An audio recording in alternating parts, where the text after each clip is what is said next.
Hello, and welcome. It's good that you're here, wherever you are right now.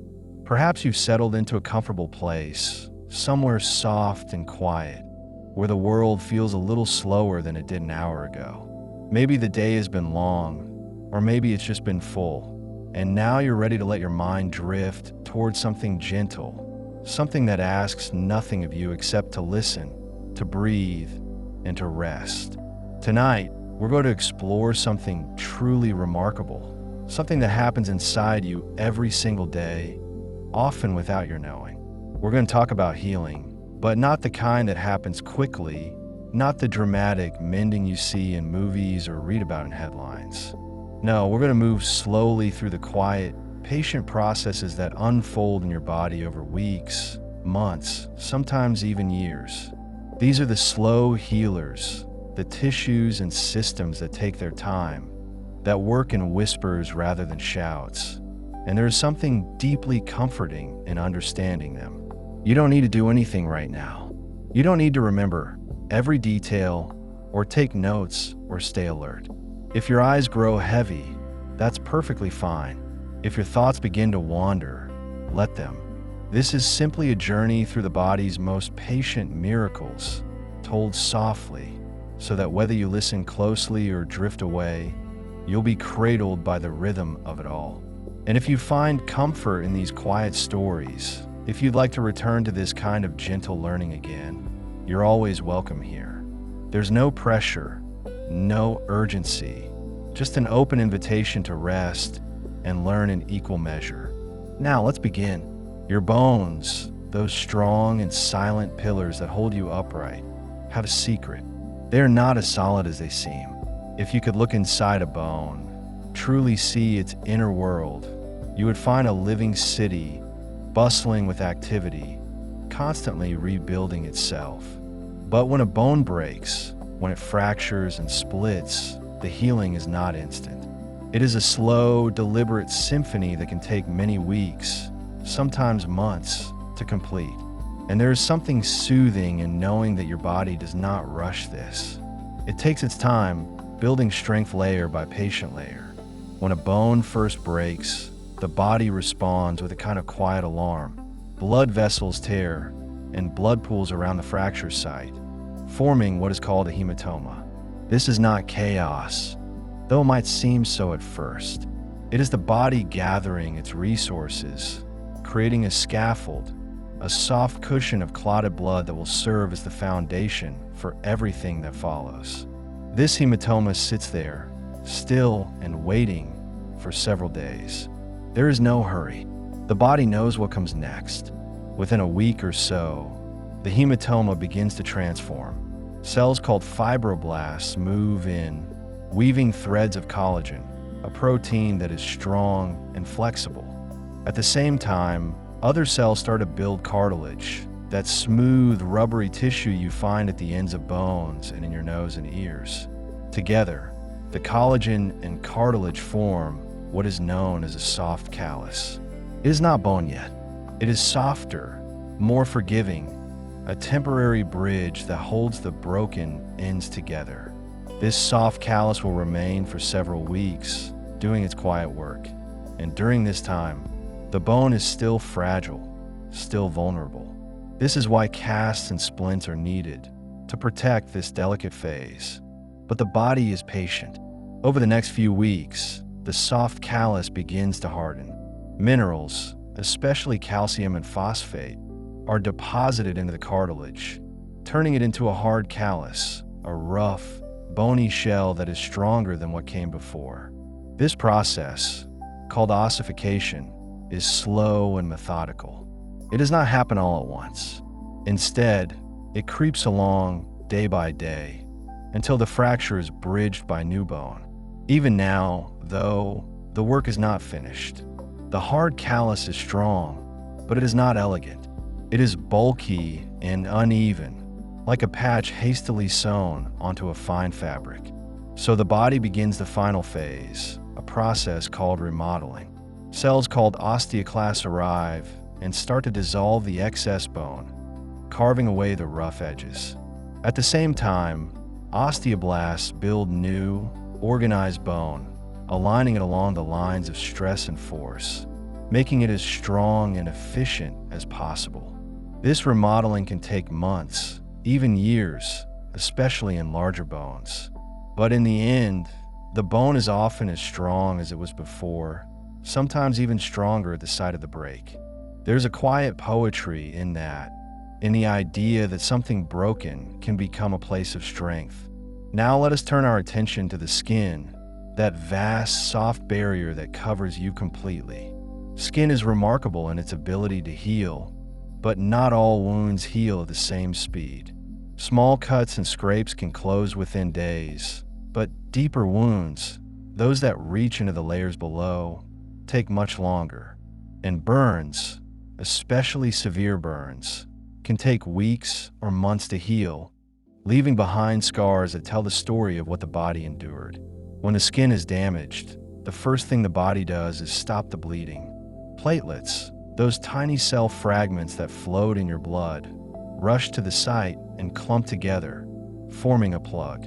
Then proteins in the blood weave a mesh of fibrin, a sticky net that traps more platelets and red blood cells, creating a clot. This clot hardens into a scab, a protective crust that shields the wound from the outside world. Beneath the scab, the real work begins, and it is slow and intricate. Inflammation is the next phase, and it lasts for several days. White blood cells arrive, drawn by chemical signals, and they begin to clean the wound, devouring bacteria and debris. The area becomes red, warm, and swollen. This is not a mistake or a malfunction. It is the body marshaling its defenses, creating an environment where healing can occur.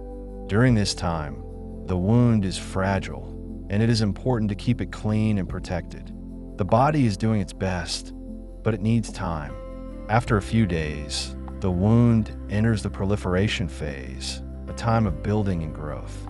Fibroblasts move into the wound and start to produce collagen, forming a new framework.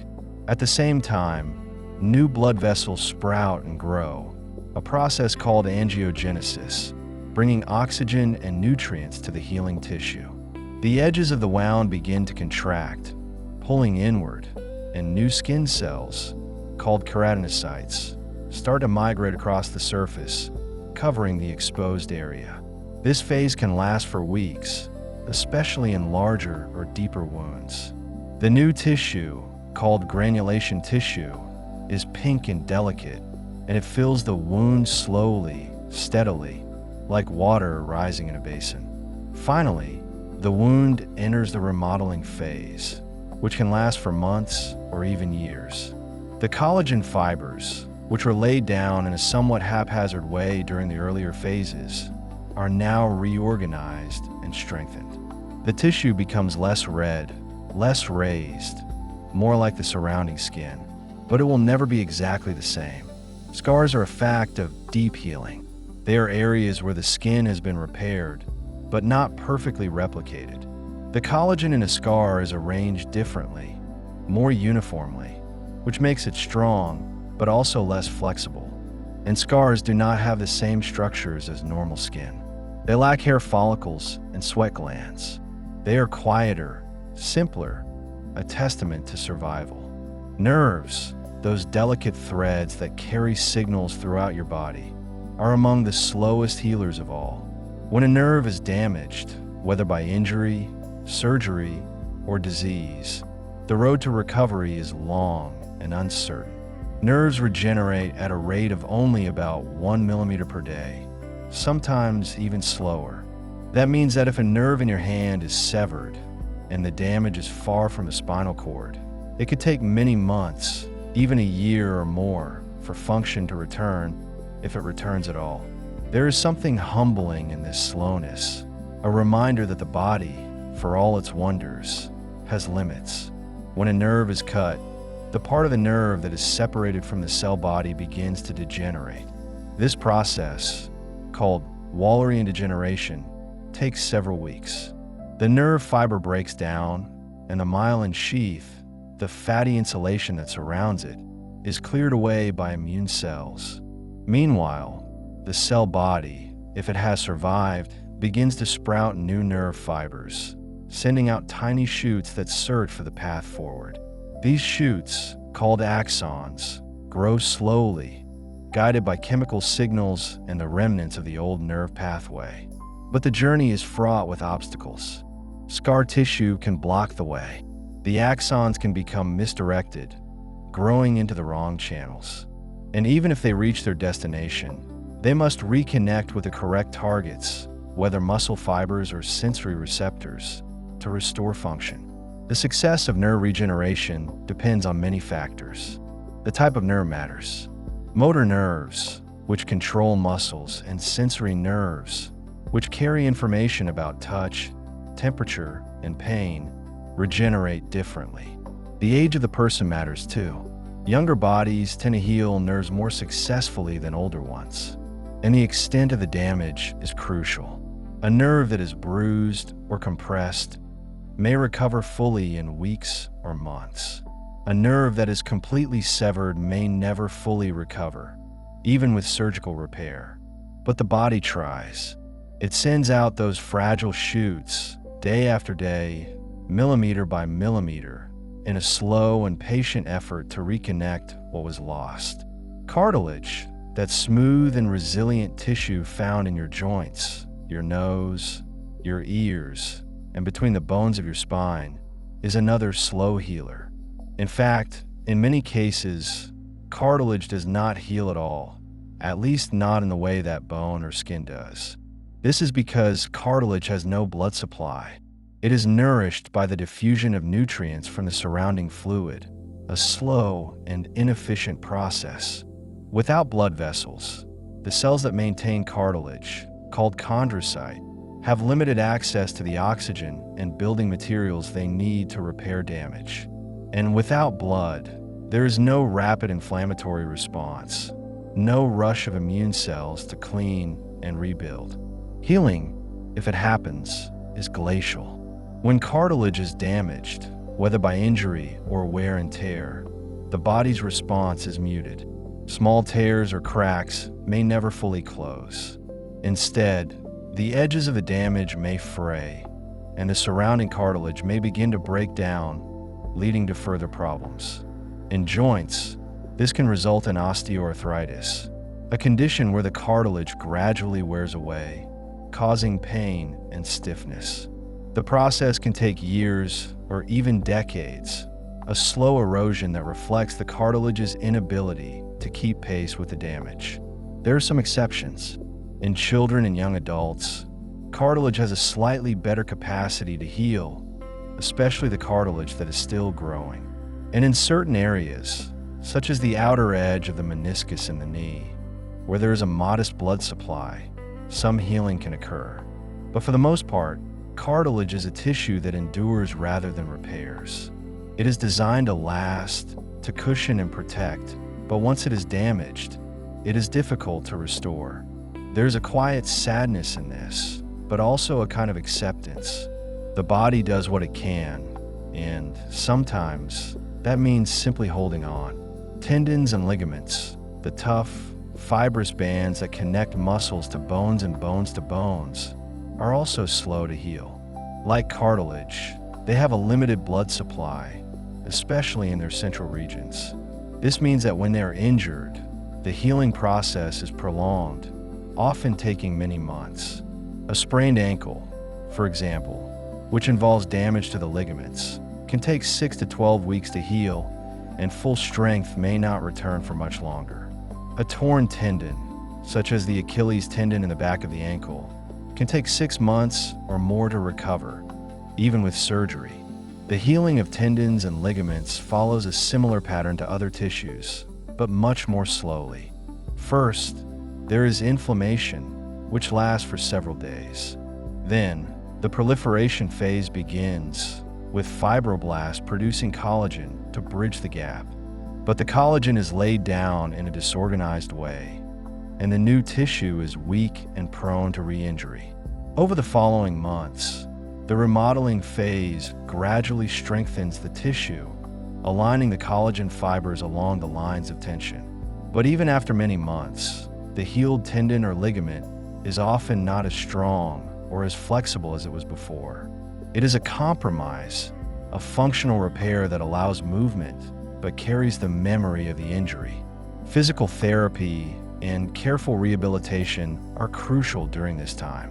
Gentle, controlled movement helps to guide the collagen fibers into the correct alignment and prevents the formation of excessive scar tissue. But it is a delicate balance.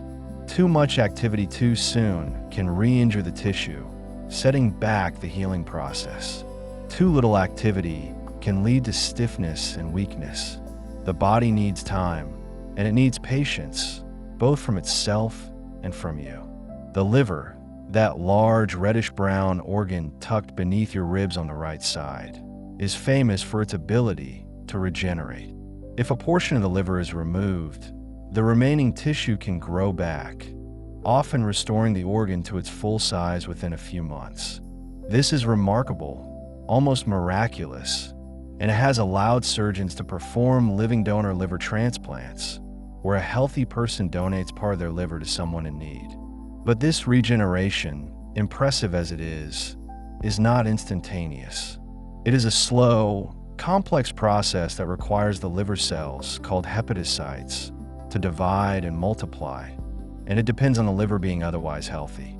When the liver is damaged by disease, particularly chronic diseases like hepatitis or cirrhosis, its ability to regenerate is compromised. Scar tissue, called fibrosis, begins to replace the healthy liver tissue, and this scar tissue does not function like normal liver cells. It cannot filter toxins, produce proteins, or store energy. Over time, as more and more scar tissue accumulates, the liver becomes stiff and nodular, a condition known as cirrhosis. At this stage, regeneration is no longer possible. The damage is permanent, and the liver's function declines. This process can take years, even decades, unfolding slowly and often silently until the symptoms become severe. But in the early stages, if the cause of the damage is removed, the liver can heal, at least partially. If someone stops drinking alcohol, or if a viral infection is treated, the liver can begin to repair itself. The inflammation subsides, and the hepatocytes start to regenerate. Fibrosis can even reverse to some extent, though this too is a slow process, taking months or years. The liver is resilient, but it is not invincible. It needs time, and it needs support, and even then, the healing is gradual, a testament to the organ's complexity. Muscles, those powerful bundles of fibers that move your body, heal at a moderate pace, faster than tendons or cartilage, but slower than skin.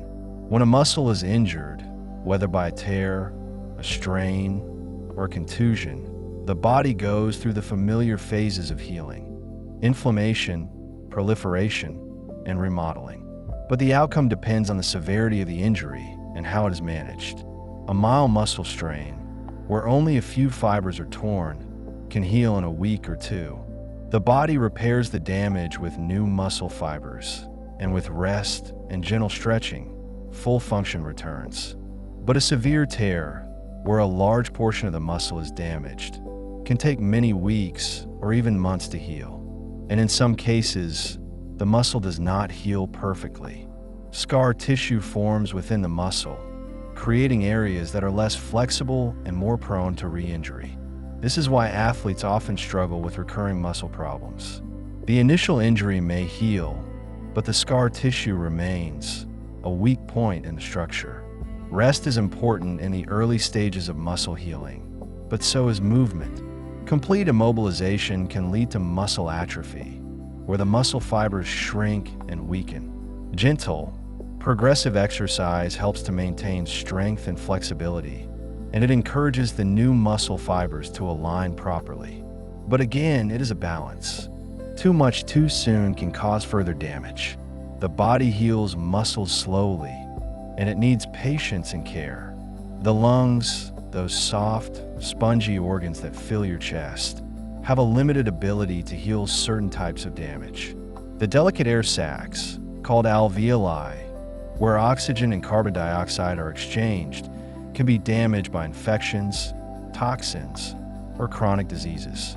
In some cases, the damage is reversible. After a pneumonia infection, for example, the lungs can recover fully, though it may take weeks or months for the inflammation to subside and for the alveoli to clear. But in other cases, the damage is permanent. Chronic obstructive pulmonary disease, or COPD, is a condition where the alveoli are gradually destroyed, often as a result of smoking. The walls of the air sacs break down, and the lungs lose their elasticity, making it harder to breathe. This process is slow, unfolding over many years, and it is irreversible. The body cannot rebuild the alveoli once they're gone. Similarly, pulmonary fibrosis, a condition where the lung tissue becomes scarred and stiff, is a slow and progressive disease. The scarring interferes with the exchange of oxygen, and over time, breathing becomes more and more difficult. There is no cure, and the progression, though it varies from person to person, is relentless. But the lungs do have some capacity for repair. The airways, the tubes that carry air in and out of the lungs, are lined with cells that can regenerate. After an injury or infection, these cells can divide and replace the damaged tissue. And in children whose lungs are still growing, there is a greater potential for recovery. But in adults, especially older adults, the lungs' ability to heal is limited. Damage accumulates over time, and the slow decline can be difficult to reverse. The heart, that tireless muscle that beats more than 100,000 times a day, is one of the poorest healers in the body. When heart muscle cells, called cardiomyocytes, are damaged or killed, as happens during a heart attack, they do not regenerate. Instead, the body replaces them with scar tissue, a tough, fibrous patch that holds the heart together but does not contract. This scar tissue is permanent, and it reduces the heart's ability to pump blood effectively. A heart attack occurs when a blood vessel that supplies the heart muscle becomes blocked, cutting off oxygen. The affected muscle cells begin to die within minutes, and the damage spreads over the following hours. The body's response is to form scar tissue, a process that takes several weeks. During this time, the heart is vulnerable. The scar is not yet fully formed, and the weakened area can bulge or even rupture. This is why rest and careful monitoring are so important in the weeks after a heart attack. Once the scar is fully formed, it is stable, but it is not functional. It does not beat. It does not contribute to the heart's work. The remaining healthy muscle must work harder to compensate, and over time, this can lead to heart failure, a condition where the heart is no longer able to pump enough blood to meet the body's needs. This progression is slow, often taking years, and it reflects the heart's limited capacity for repair. There is some hope, though. Recent research has shown that the heart is not entirely incapable of regeneration. A very small number of cardiomyocytes can divide and form new cells, even in adults. The rate is extremely low, less than 1% per year, but it suggests that the heart has a latent ability to heal, one that might be enhanced in the future with new therapies. For now, though, the heart's healing is slow and incomplete, a reminder of its fragility. The brain and spinal cord, the central command centers of your nervous system, are also slow and limited in their ability to heal. Neurons, the cells that transmit signals, do not divide and regenerate in the way that skin cells or liver cells do. When neurons are damaged or killed, whether by injury, stroke, or disease, they are often lost permanently. The brain and spinal cord can form new connections, a process called neuroplasticity, where surviving neurons take over the functions of the lost ones. But this is not true regeneration. It is adaptation, and it takes time, often many months or years. After a stroke, for example, where a blood clot or a ruptured vessel cuts off oxygen to part of the brain, the affected neurons begin to die within minutes. The damage is done quickly, but the recovery is slow. In the days and weeks after a stroke, the brain is in a state of flux. Swelling and inflammation subside, and the surviving neurons begin to form new connections. With intensive rehabilitation, many stroke survivors can regain lost functions, but the process is gradual and incomplete. Some abilities may return fully, while others remain impaired. The brain is doing its best to rewire itself, but it is working with limited resources. Spinal cord injuries are even more challenging. The spinal cord, unlike the brain, has very little capacity for regeneration. When the spinal cord is severed or severely damaged, the neurons above and below the injury site cannot reconnect. Scarred tissue forms, creating a barrier that prevents regrowth. The result is often permanent paralysis and loss of sensation below the level of the injury. Research is ongoing, exploring ways to promote regeneration or to bridge the gap with implants or stem cells. But for now, the healing is minimal. The body can stabilize the injury, reducing inflammation and preventing further damage, but it cannot restore what was lost. Even in less severe injuries, such as a concussion, the brain's healing is slow. A concussion is a mild traumatic brain injury caused by a blow to the head or a sudden jolt. The neurons are not killed, but they are disrupted, their delicate processes stretched or torn. The brain becomes temporarily dysfunctional, leading to symptoms like confusion, headache, and sensitivity to light. Most concussions heal within a few weeks, but some people experience symptoms for months, a condition called post-concussion syndrome. The brain is healing, but it is doing so slowly, and it needs rest and protection from further injury. The cornea, the clear, dome-shaped surface of the front of your eye, is one of the few parts of the body that can heal relatively quickly. But even so, the process takes time. A scratch or abrasion on the cornea, which can be caused by a fingernail, a piece of dust, or a contact lens, is painful and disabling, but it usually heals within a few days. The cells on the surface of the cornea, called epithelial cells, can migrate and divide to cover the wound. But deeper injuries, those that penetrate into the layers below, take much longer to heal, and they can leave scars that affect vision. The cornea has no blood vessels, which is part of what keeps it clear, but it also means that healing is slower than in other tissues. Nutrients and oxygen reach the cornea from the tear film on the surface and from the fluid inside the eye, a slower process than direct blood supply. When the cornea is deeply injured, the body lays down collagen to repair the damage, but this collagen is not as transparent as the original tissue. The result is a scar, a cloudy area that can blur or distort vision. In severe cases, a corneal transplant may be needed to restore sight, a procedure that involves replacing the damaged cornea with a clear one from a donor. The cornea's healing, though relatively efficient, is a reminder that even the body's quicker repairs are not instantaneous. They require time, and they require the right conditions: a clean environment, protection from further injury, and sometimes medical intervention. The body is always working, always trying to restore itself, but it moves at its own pace, and that pace is often slower than we would like.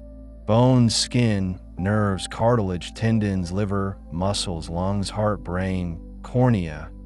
Each of these tissues has its own timeline, its own way of mending. Some heal in days, some in weeks, some in months or years, and some, sadly, do not heal at all.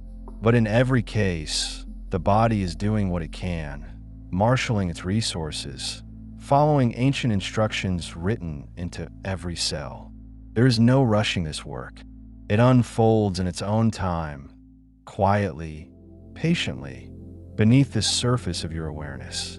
And as you lie here, listening, perhaps you can feel a kind of kinship with these slow processes. You, too, are healing in ways you may not even realize.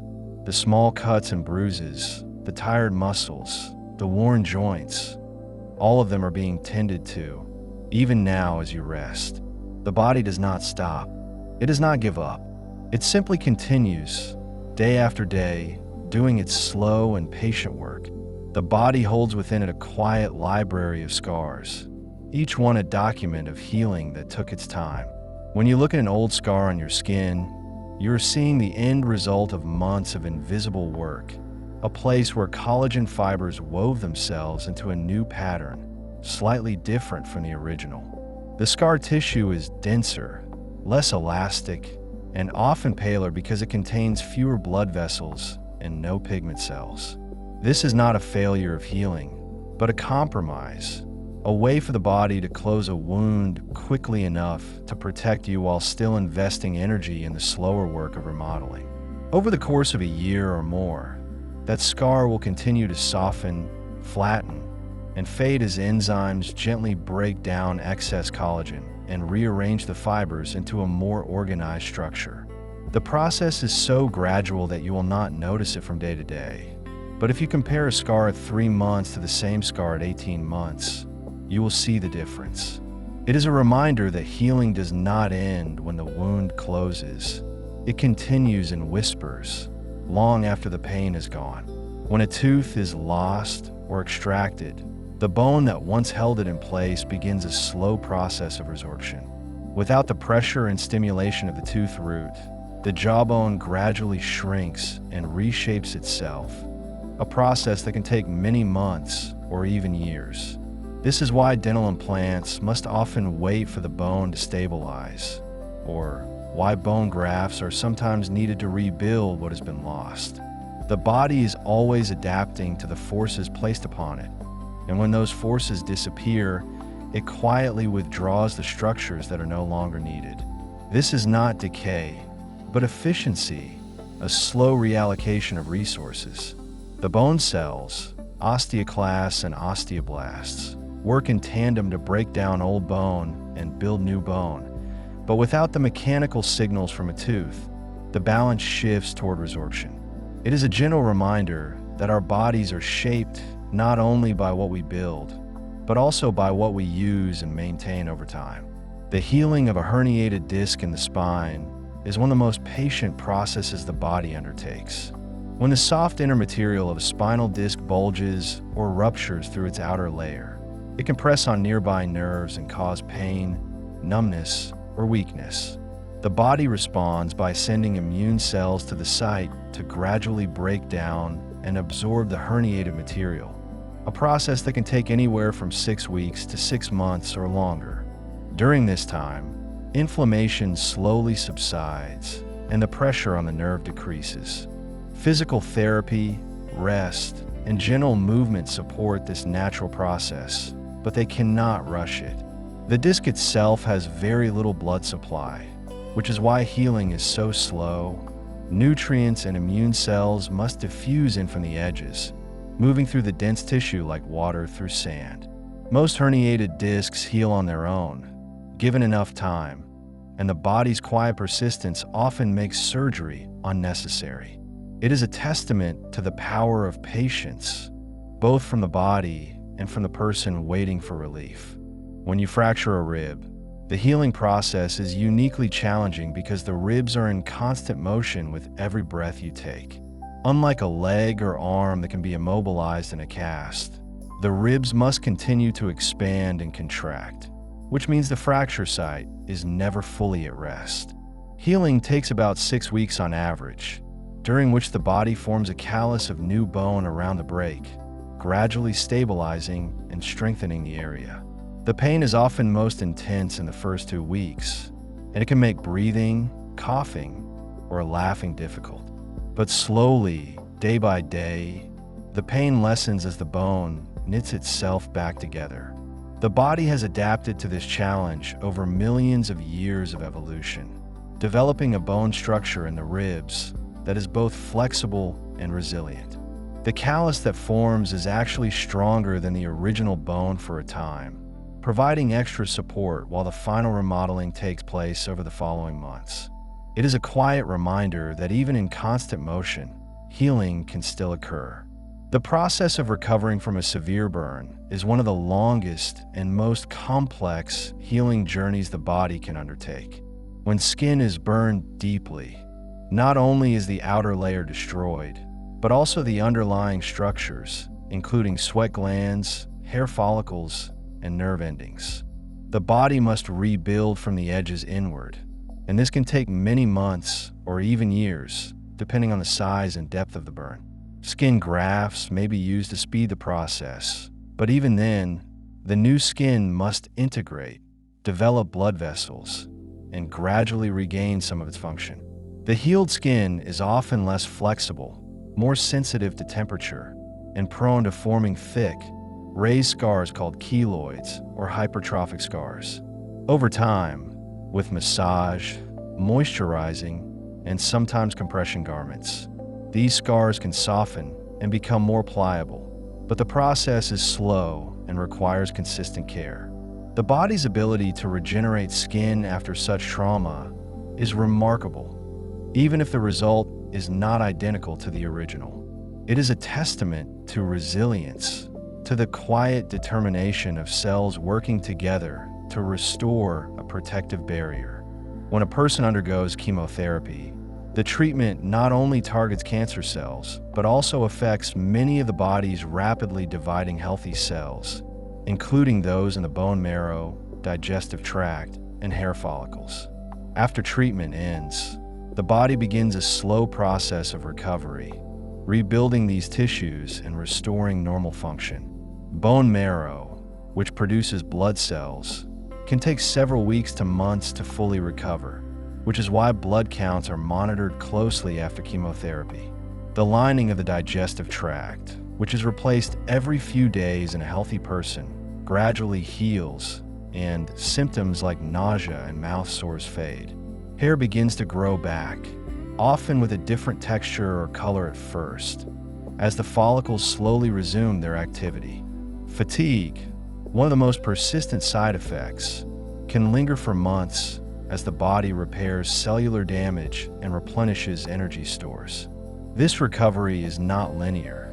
There are good days and difficult days, but overall, the trajectory is one of slow, steady improvement. The body's ability to recover from such a profound disruption is a quiet marvel, a reminder of the deep reserves of healing capacity we carry within us. The healing of a bone after a fracture is not complete when the bone is strong enough to bear weight again. Even after the initial union, which takes 6 to 12 weeks, the bone continues to remodel for months or even years. The callus that formed around the fracture site is gradually sculpted by the body, with excess bone being removed and the internal structure being refined to match the stresses and forces the bone experiences. This remodeling process is guided by a principle called Wolff's Law, which states that bone adapts to the loads placed upon it. If you use the bone gently and gradually increase activity, the bone will strengthen in response. If you immobilize it completely, it may become weaker. The body is constantly listening to the mechanical signals it receives, and it adjusts the architecture of the bone accordingly. This is why physical therapy and gradual return to activity are so important after a fracture. They help guide the remodeling process in a way that restores both strength and function. The final result, months or years later, is a bone that is often indistinguishable from its pre-fracture state, a quiet testament to the body's ability to erase the evidence of injury. When you tear a muscle, the body's response is immediate, but the healing process is measured in weeks and months. In the first few days, inflammation brings blood and immune cells to the site, clearing away damaged tissue and preparing the ground for repair. Then, over the next few weeks, new muscle fibers begin to form, growing from the edges of the tear and gradually bridging the gap. At the same time, scar tissue forms to provide structural support, but too much scar tissue can limit flexibility and strength. This is why gentle stretching and movement are encouraged during the later stages of healing. They help align the new muscle fibers and prevent excessive scarring. Full recovery from a significant muscle tear can take 2 to 3 months, and even then, the muscle may not be quite as strong or flexible as it was before. Repeated injuries to the same muscle can lead to more scar tissue and a greater risk of re-injury, which is why rehabilitation and strengthening exercises are so important. The body can heal muscle tissue remarkably well, but it needs time, patience, and the right kind of movement to do so effectively. The process of healing after a concussion is invisible, which makes it particularly challenging to understand and respect. A concussion is a mild traumatic brain injury that disrupts the normal function of brain cells, causing a cascade of chemical changes and temporary impairment. In the days and weeks following a concussion, the brain is working hard to restore balance, repair damaged cells, and re-establish normal communication between neurons. This process requires a lot of energy, which is why rest, both physical and cognitive, is so important. Symptoms like headache, dizziness, difficulty concentrating, and sensitivity to light and noise gradually improve as the brain heals, but the timeline varies widely from person to person. Some people recover in a few days, while others may take weeks or even months. Pushing through symptoms or returning to intense activity too soon can prolong recovery and increase the risk of further injury.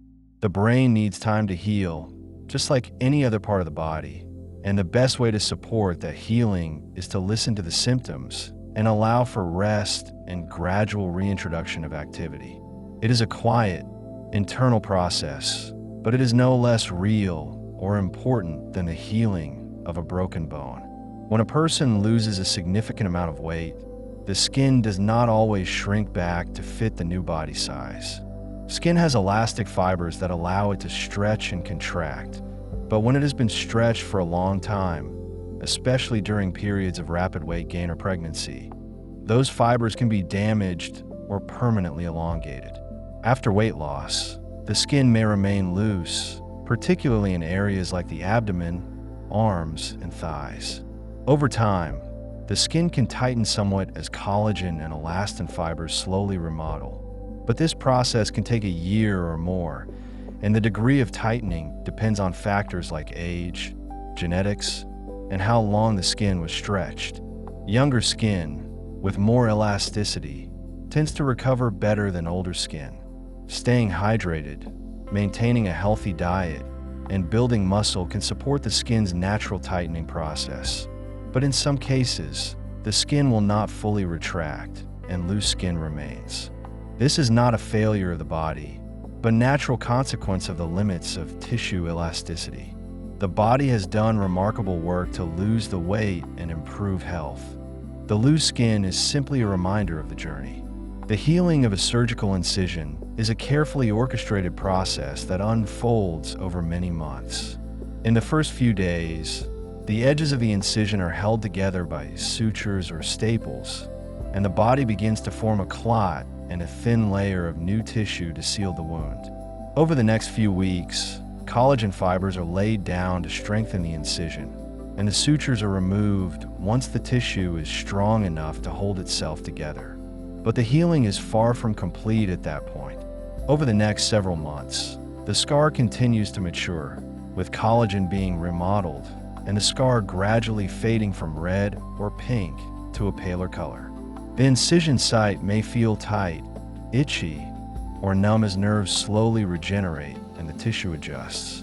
Full maturation of a surgical scar can take up to 2 years, and even then, the scar tissue will always be slightly different from the surrounding skin. Surgeons often place incisions along natural skin lines or in less visible areas to minimize the appearance of scars, but the body's healing process is the same regardless of location.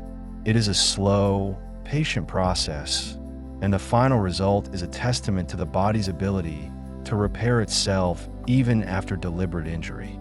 When a person suffers a stroke, the brain tissue that was deprived of oxygen dies, and that tissue cannot regenerate. But the brain has a remarkable ability to adapt and reorganize itself, a process called neuroplasticity. In the weeks, months, and years following a stroke, the brain can form new connections, reroute signals, and gradually restore some of the lost function. This process is slow and requires intensive rehabilitation, including physical therapy, speech therapy, and occupational therapy. The brain is learning to use different pathways to accomplish tasks that were once automatic, and this learning takes time and repetition. The greatest gains are often seen in the first 3 to 6 months after a stroke, but improvement can continue for years.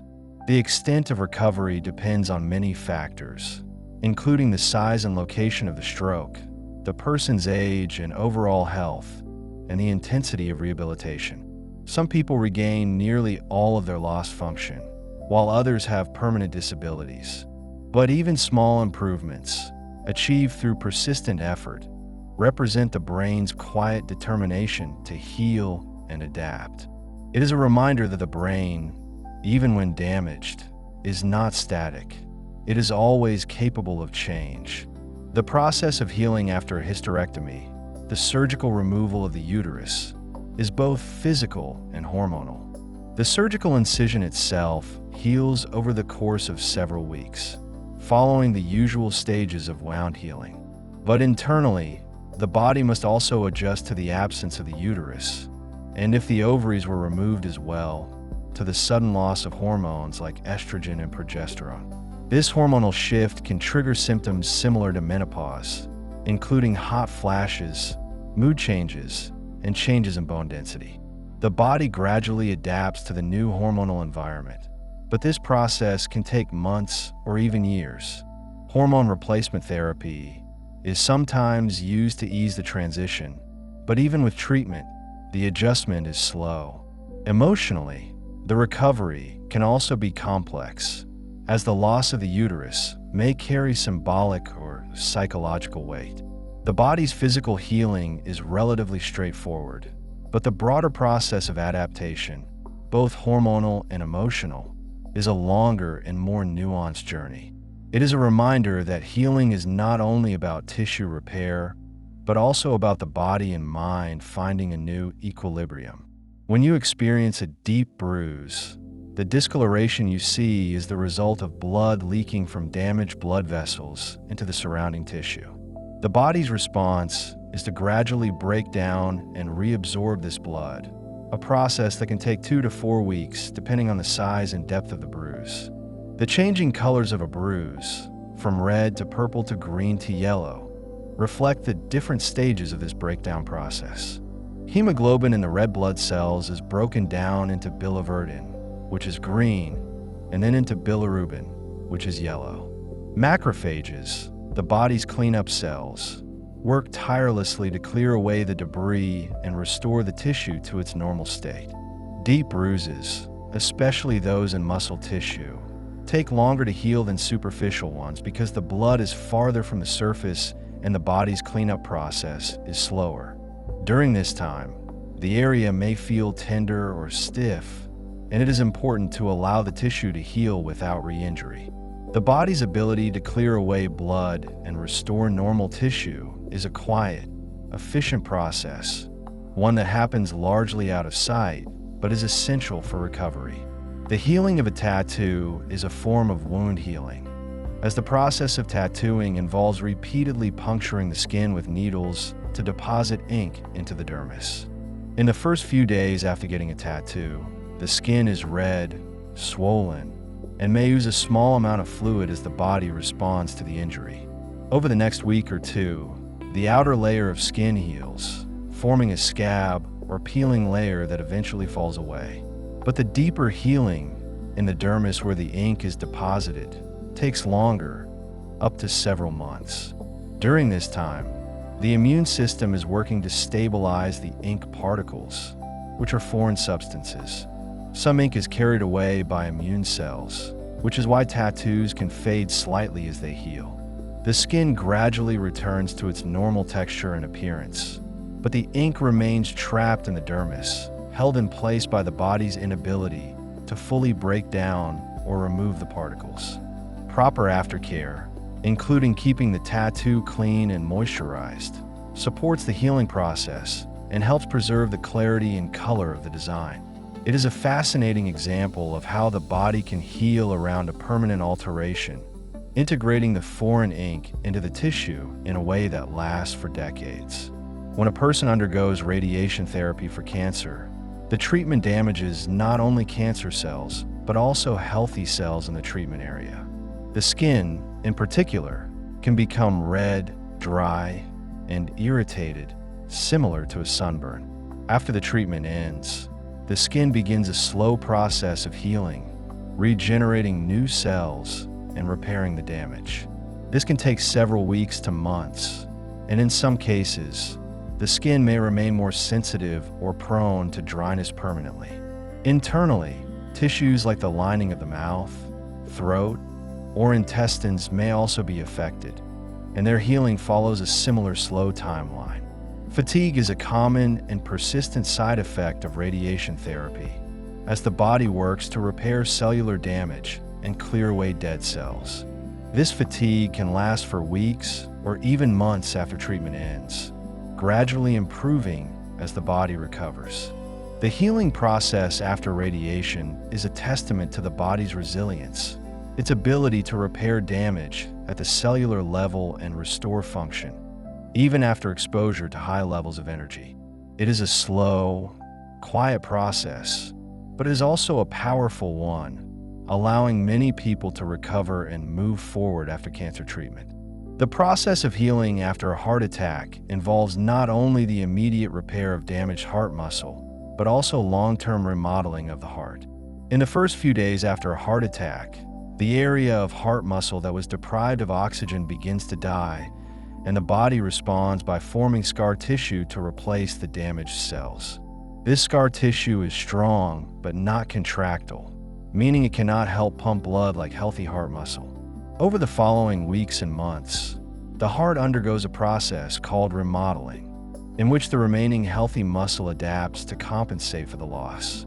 The heart may enlarge, and the walls may thicken as the body tries to maintain cardiac output. This remodeling can be beneficial in the short term, but if it continues unchecked, it can lead to heart failure. Medications, lifestyle changes, and cardiac rehabilitation can help support the heart's healing and limit harmful remodeling. The process is slow and requires ongoing attention, but with proper care, many people can recover significant function and live well after a heart attack. It is a reminder that the heart, though it cannot regenerate lost muscle, has a remarkable capacity to adapt and continue its vital work. When you experience whiplash, a sudden jerking motion of the head and neck, the soft tissues, muscles, ligaments, and tendons are stretched and sometimes torn. The healing process for whiplash can be surprisingly long, often taking several weeks to several months. In the first few days, inflammation and pain are the most prominent symptoms, and rest is often recommended. But as the acute phase passes, gentle movement and physical therapy become important to prevent stiffness and promote healing. The soft tissues of the neck are delicate and have a limited blood supply, which is why healing is slow. Scar tissue may form in the damaged areas, and if not properly rehabilitated, this can lead to chronic pain and reduced range of motion. Most people recover fully from whiplash, but a significant minority experience persistent symptoms that can last for months or even years. The reasons for this are not fully understood, but it is thought that changes in the nervous system, including sensitization of pain pathways, may play a role. The body's healing of whiplash is a reminder that even seemingly minor injuries can have long-lasting effects, and that patience and appropriate care are essential for recovery. The healing of a pressure ulcer, also known as a bed sore, is one of the most challenging wound healing processes. Pressure ulcers form when prolonged pressure on the skin, usually over a bony area like the heels, hips, or tailbone, cuts off blood flow and causes tissue damage. In severe cases, the damage can extend deep into the muscle and even to the bone. Healing requires relieving the pressure, keeping the wound clean, and supporting the body's natural repair processes with good nutrition and hydration. Depending on the severity, healing can take weeks to months, and deep ulcers may require surgical intervention to remove dead tissue and promote closure. The body's ability to heal pressure ulcers is limited by the ongoing challenge of maintaining blood flow to the area, especially in people who are immobile or have other health conditions. Prevention is far more effective than treatment, which is why frequent repositioning and skincare are so important for people at risk. The slow healing of pressure ulcers is a reminder of how essential blood flow is to every aspect of tissue repair, and how quickly damage can occur when that flow is interrupted. When a person has surgery to repair a torn rotator cuff in the shoulder, the healing process is long and requires careful rehabilitation. The rotator cuff is a group of muscles and tendons that stabilize the shoulder joint, and when torn, these tissues must be surgically reattached to the bone. After surgery, the shoulder is immobilized for several weeks to allow the tendon to heal to the bone, a process that takes time because tendons have a limited blood supply. Once the initial healing has occurred, physical therapy begins to gradually restore range of motion and strength. Full recovery can take 6 months to a year, and some people never regain complete strength or mobility. The success of the surgery depends on many factors, including the size of the tear, the quality of the tissue, and the person's commitment to rehabilitation. The body's ability to heal a tendon to bone is remarkable, but it is also slow and requires patience. It is a reminder that some injuries cannot be rushed, and that the best outcomes come from respecting the body's natural timeline and supporting it with appropriate care. The process of healing after a spinal fusion surgery is one of the longest orthopedic recoveries. Spinal fusion involves joining 2 or more vertebrae together using bone grafts and hardware, with the goal of eliminating motion at a painful or unstable segment of the spine. The bone graft must grow and fuse the vertebrae together, a process that takes several months. During this time, the patient must limit activity and avoid movements that could disrupt the fusion. Full fusion is typically confirmed with imaging at 6 months to a year after surgery. But even then, the bone continues to remodel and strengthen. Pain and stiffness gradually improve over the first few months, but some degree of limitation in spinal mobility is permanent as the fused segment no longer moves. Physical therapy helps strengthen the surrounding muscles and improve function, but the recovery is slow and requires patience. The body's ability to grow new bone and create a solid fusion is a testament to the power of bone healing. But it is also a reminder that some surgeries require a long commitment to recovery. When you donate blood, your body begins the process of replacing the lost volume almost immediately. Plasma, the liquid component of blood, is replenished within 24 to 48 hours as you drink fluids. But the red blood cells, which carry oxygen, take much longer to replace, typically 4 to 6 weeks. During this time, your bone marrow is working overtime to produce new red blood cells, a process stimulated by the hormone erythropoietin. You may feel slightly fatigued in the days after donation as your body adjusts to the temporarily lower red blood cell count, but this usually resolves quickly. The body's ability to regenerate blood is remarkable, and regular blood donors can safely donate every 8 weeks because the body fully recovers in that time. This process is a quiet reminder of the body's constant work to maintain balance and replenish what is lost, whether through donation, injury, or illness. It is one of the most efficient and reliable healing processes we have, a testament to the resilience of our blood-forming tissues. The body's wisdom extends into the delicate world of the vocal cords, those twin folds of tissue that vibrate to create your voice. When strained or injured through overuse, infection, or surgery, these small structures require profound rest to heal properly. Complete vocal rest, meaning no speaking at all, may be prescribed for days or even weeks. The cells that line the vocal folds must regenerate without the constant trauma of vibration. Speech therapists often guide this recovery, teaching new patterns of voice use that protect the healing tissue. The process is slow because the vocal cords must not only repair, but also regain their precise flexibility and tension. Even after the tissue appears healed, full vocal strength and range may take months to return. This is a healing that asks for silence, for patience, for the willingness to let sound rest so it can be born again. When the gallbladder is removed through surgery, a procedure called cholecystectomy, the body must learn to live without this small storage pouch for bile. The surgery itself may be minimally invasive, but the digestive system's adjustment unfolds over many weeks. Without the gallbladder to release concentrated bile during meals, the liver drips bile continuously into the intestines instead. This means the body must adapt to processing fats differently. Some people experience digestive discomfort, diarrhea, or bloating for months as their system recalibrates. The bile ducts themselves may gradually dilate slightly to hold a bit more bile, a structural compensation that happens slowly. The intestinal bacteria adjust to the new patterns of bile flow, shifting their populations and behaviors. Most people adapt fully within 3 to 6 months, though some require a year or more. This is a healing that involves not repair, but reorganization, a quiet renegotiation between organs and chemistry. The healing of a perforated eardrum, whether from infection, trauma, or pressure changes, is a process measured in the gentle passage of weeks.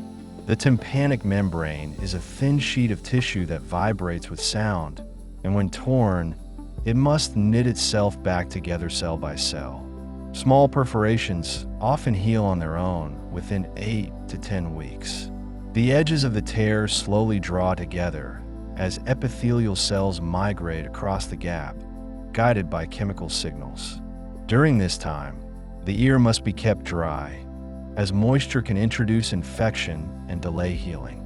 Hearing may be diminished until the membrane is whole again, a reminder of the injury's presence. Larger perforations may require a surgical patch, but even then, the body must integrate the graft and remodel it into living tissue. The process cannot be rushed. The delicate membrane must regain not only its continuity, but also its precise thickness and tension to vibrate properly. This is a healing that restores both structure and the capacity to sense the world through sound. When you undergo a tooth extraction, the socket left behind begins a complex healing journey that spans many months. In the first week, a blood clot forms and protects the exposed bone, a fragile seal that must not be disturbed. Over the next few weeks, granulation tissue fills the socket, soft and pink, rich with new blood vessels. Beneath this surface activity, the bone begins to remodel, slowly filling in the empty space. This bone formation takes 3 to 6 months to complete, a gradual solidification hidden from view. The gum tissue closes over the socket more quickly, often within a few weeks, but the deeper bony healing continues long after the surface appears normal. The jawbone also begins to resorb slightly in the area where the tooth once stimulated it, a process that can continue for years. If a dental implant is planned, it must wait for this bony healing to mature, a timeline that cannot be shortened without risking failure. This is a healing that happens in layers, each with its own pace, from the visible gums to the hidden architecture of bone. The recovery from a hysterectomy, the surgical removal of the uterus, is a journey that unfolds over many months, touching physical, hormonal, and emotional dimensions. The external incisions may heal within weeks, but the internal healing is far more gradual. The pelvic tissues must recover from the trauma of surgery, with blood vessels regrowing and inflammation slowly subsiding. Scar tissue forms inside the pelvis, a process that continues for 6 months or more, sometimes causing sensations of tightness or pulling. If the ovaries are also removed, the body enters surgical menopause, a sudden hormonal shift that brings its own challenges and adjustments. The pelvic floor muscles, which support the remaining organs, must adapt to the new internal landscape, sometimes requiring physical therapy to regain strength and coordination. Fatigue is common for months, as the body directs enormous energy toward healing. Many women report feeling fully recovered only after a year, when strength, stamina, and a sense of normalcy return. This is a healing that reshapes not just tissue but identity, asking for patience as the body finds its new equilibrium. When a person suffers a severe asthma attack requiring hospitalization, the airways themselves may take weeks to fully recover. The bronchial tubes become inflamed, swollen, and filled with mucus during an attack. And even after breathing stabilizes, this inflammation lingers. The epithelial cells lining the airways may be damaged or shed, and they must regenerate slowly. The smooth muscle around the airways remains hyperreactive for days or weeks, prone to spasm even after the immediate crisis has passed. Steroid medications help reduce inflammation, but the body's own healing processes take time to restore the airways to their baseline state. Lung function tests may show improvement over several weeks as the tissues recover. Some people experience a lingering cough or breathlessness for a month or more after a severe attack. This is a healing that reminds us that the respiratory system, so vital and active, needs time to calm and repair after being pushed to its limits. The healing of a surgical hernia repair is a slow integration of mesh and tissue, a process that can take a full year to complete. Hernias occur when an organ or tissue pushes through a weak spot in the muscle wall, and surgery often involves placing a synthetic mesh to reinforce the area. In the weeks after surgery, the body begins to incorporate this mesh, with fibroblasts depositing collagen around and through its fibers. This process of integration is gradual, with the mesh becoming part of the body's structural fabric over many months. Inflammation must subside, and the tissues must learn to move and stretch around the reinforcement. Patients are often advised to avoid heavy lifting for 3 to 6 months, allowing the repair to strengthen without stress. Even after a year, the scar tissue continues to mature and remodel, becoming more flexible and less noticeable. Some people feel twinges or tightness in the area for many months as the tissues settle. This is a healing that blends the foreign and the familiar, requiring time for the body to accept and adapt to the reinforcement. When you experience a severe sunburn, one that blisters and peels, the skin's recovery extends far beyond the visible healing. The immediate redness and pain may subside within a week, but the deeper damage to the skin's DNA and structure persists. The epidermis regenerates fairly quickly, producing new cells to replace those that were destroyed. But the dermis, the deeper layer, sustains damage to collagen and elastin fibers that takes months to repair. Blood vessels may remain dilated and fragile for weeks, causing the skin to appear blotchy or to flush easily. Melanocytes, the pigment-producing cells, may be disrupted, leading to uneven skin tone that can last for months. The immune system continues to work in the skin, clearing out damaged cells and repairing DNA as best it can. Some DNA damage is permanent, increasing the risk of skin cancer years or decades later. This is a healing that is incomplete, a reminder that some injuries leave lasting marks even when the surface appears restored.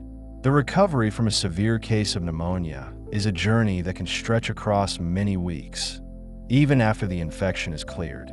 The lungs' delicate alveoli, the tiny air sacs where oxygen enters the blood, may be filled with fluid and debris during the illness. Once antibiotics or the immune system defeats the infection, the lungs must clear this material and repair the damaged tissue. Macrophages, The cleanup cells of the immune system work tirelessly to engulf and remove dead bacteria and cellular debris. The epithelial cells lining the alveoli must regenerate, a process that takes weeks. Inflammation gradually subsides, but the lungs may remain stiff and less efficient for a month or more. Fatigue is profound during this recovery, as the body struggles to get enough oxygen and directs energy toward healing. Some people experience a lingering cough for 6 weeks or longer as the airways continue to clear and repair. This is a healing that teaches patience as the breath slowly deepens and strength returns. When a person undergoes chemotherapy for cancer, the damage to healthy cells creates a recovery process that unfolds over many months or even years.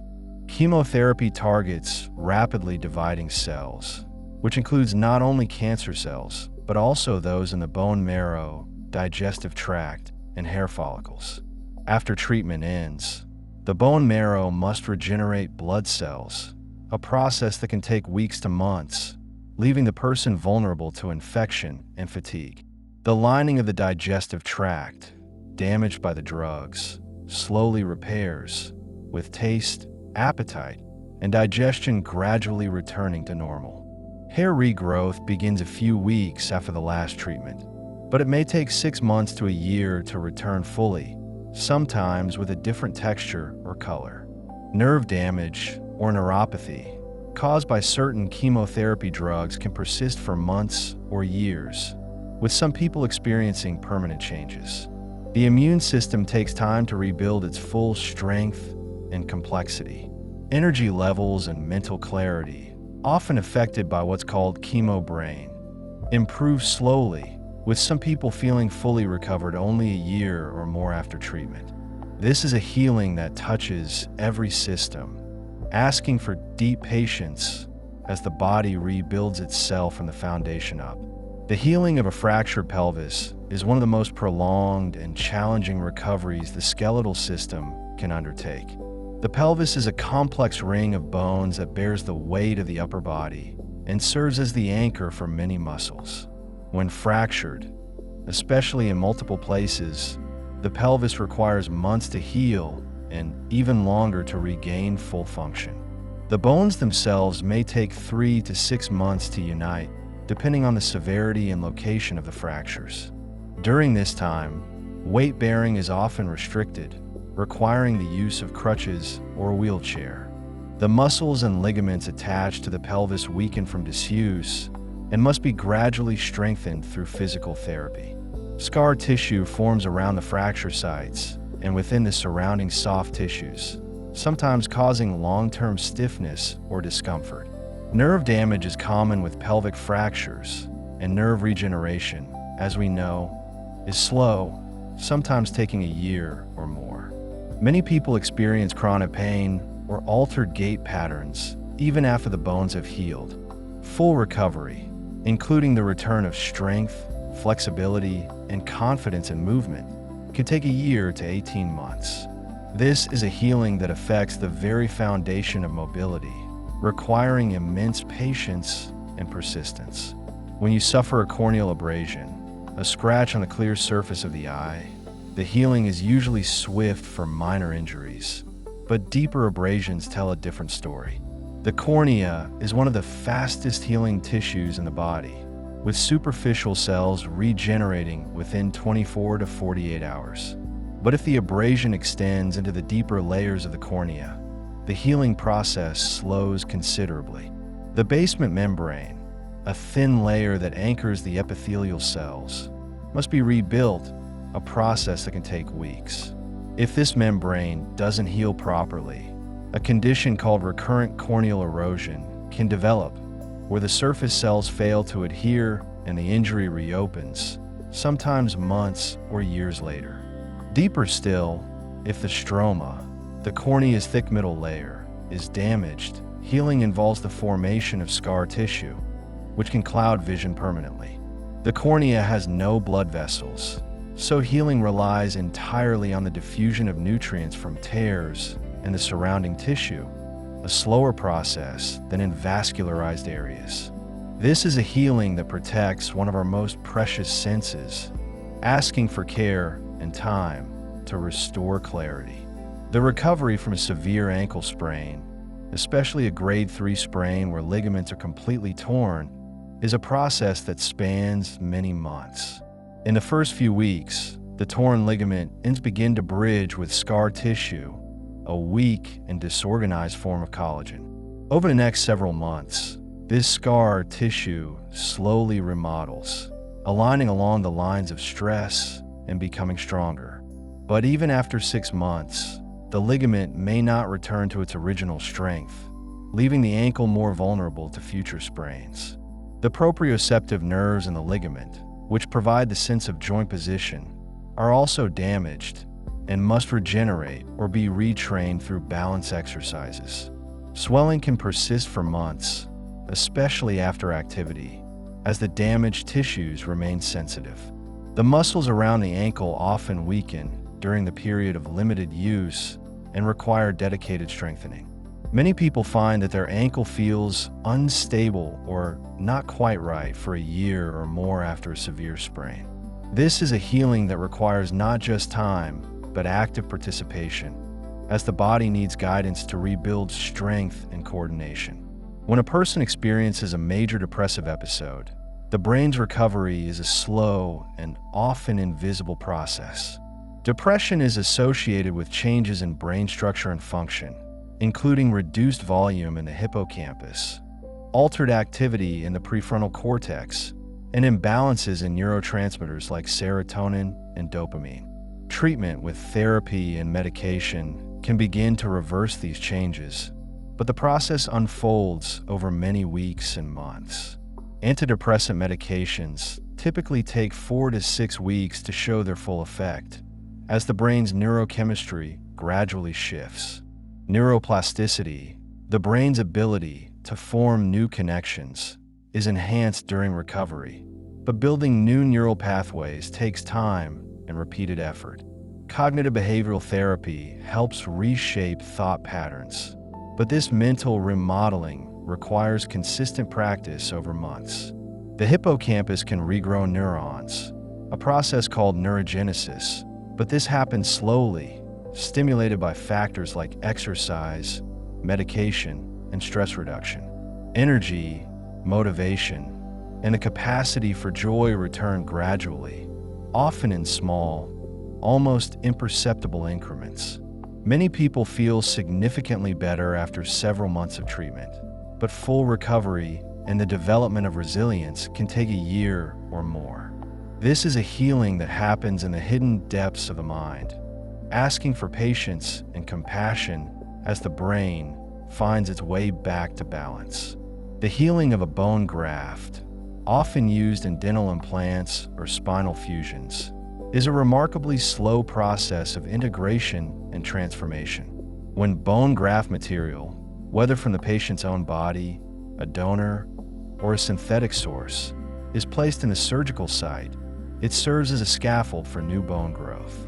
The body must first recognize the graft, then gradually replace it with living bone tissue.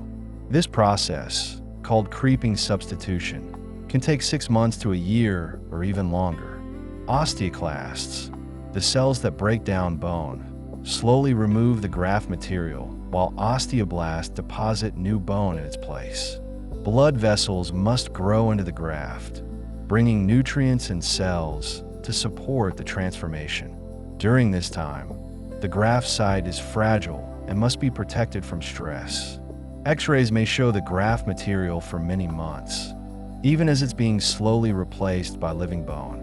The final result is a seamless integration where the graft becomes indistinguishable from the surrounding bone. But this unity takes patience. This is a healing that turns the foreign into the familiar, a slow alchemy of bone and time. When you recover from a severe case of mononucleosis caused by the Epstein-Barr virus, the fatigue can linger for many months after the acute illness has passed.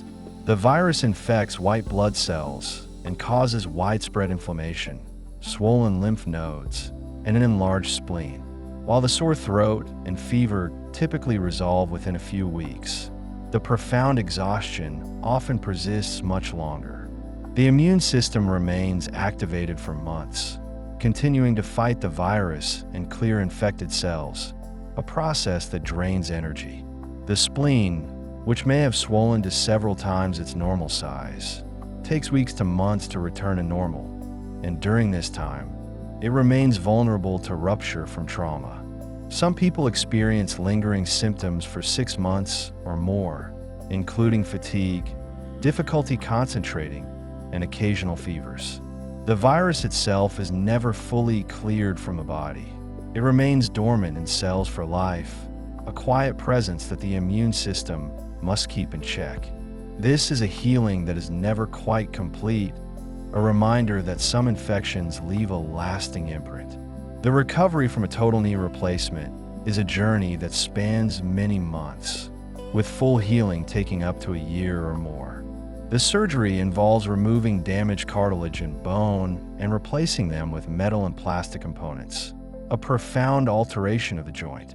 In the first few weeks, the focus is on controlling pain and swelling and beginning gentle movement to prevent stiffness.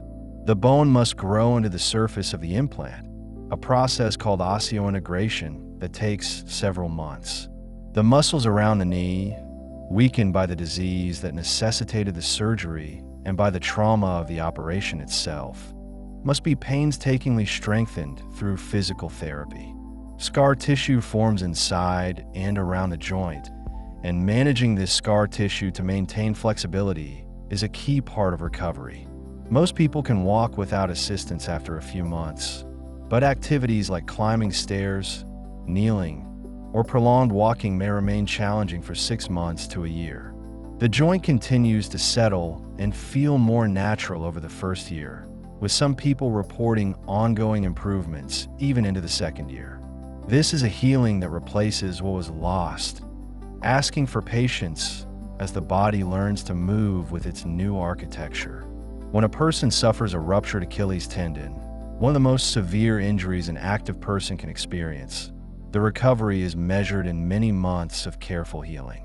The Achilles tendon, the thick cord that connects the calf muscles to the heel, can rupture suddenly during intense activity. Whether treated with surgery or a cast, the torn ends of the tendon must be held close together while they slowly knit. Scar tissue begins to bridge the gap within the first few weeks, but this tissue is weak and disorganized. Over the next several months, the scar tissue remodels, with collagen fibers aligning along the length of the tendon to provide strength. Weight bearing is gradually increased, but full loading of the tendon is often not permitted for 3 to 6 months. Physical therapy focuses on regaining strength and flexibility, but the calf muscle often remains smaller and weaker than the uninjured side, even a year after injury. Proprioception, the sense of where the foot is in space, is impaired and must be retrained. Many athletes find that it takes a year or more to return to their previous level of performance, and some never fully regain their pre-injury abilities. This is a healing that tests patience and determination, as the body slowly rebuilds a structure that was severed. The healing of the liver after years of alcohol abuse is a process that can take many months to years, and in some cases, the damage is irreversible. The liver has a remarkable capacity to regenerate, but chronic alcohol exposure causes inflammation, fat accumulation, and eventually scarring, known as cirrhosis. When alcohol consumption stops, the liver begins to heal, starting with the reduction of inflammation and the clearing of fat from liver cells. This initial healing can take several weeks to months, and liver function tests often show improvement during this time. If fibrosis or scarring is present but not yet advanced, some of it may slowly reverse over months to years as the liver remodels its tissue. However, advanced cirrhosis, where the liver is heavily scarred and its architecture is distorted, is largely irreversible. Even in the best cases, the liver's recovery is slow, requiring sustained abstinence from alcohol and often nutritional support and medical care. The liver must rebuild its cellular populations, restore its metabolic functions, and reestablish its ability to filter toxins from the blood. This is a healing that depends on time and on the difficult work of changing behavior, a testament to the liver's resilience and the consequences of prolonged harm. When you experience a severe muscle strain, one that involves a significant tear in the muscle fibers, the healing process unfolds over many weeks. In the first few days, the torn muscle fibers bleed and become inflamed, and the body begins to clean up the damage. Within a week, satellite cells, the muscle stem cells, activate and begin to form new muscle fibers. This process of regeneration takes several weeks, but the new fibers are initially small and weak. Scar tissue also forms within the muscle, filling gaps where the tear was too large for complete regeneration. This scar tissue is less flexible than normal muscle and can create a weak point prone to re-injury. Over the next several months, the muscle gradually regains strength through use and exercise, but may never be quite as strong or flexible as it was before the injury. Physical therapy helps guide this recovery, ensuring that the muscle heals in a lengthened position and that surrounding muscles compensate appropriately. Many people find that a severe muscle strain affects their movement patterns for 6 months or more. This is a healing that blends regeneration and compromise, as the body does its best to restore function. The recovery from a traumatic brain injury, even a moderate one, is a slow and often unpredictable journey that can span years. The brain's initial response to injury involves swelling, inflammation, and the death of neurons in the affected area.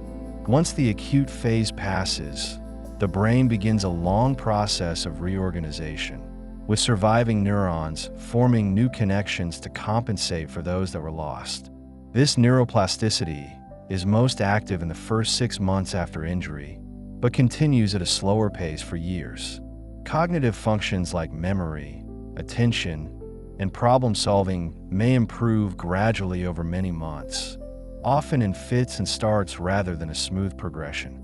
Emotional regulation, often impaired after brain injury, can take even longer to stabilize as the frontal lobes heal and adapt.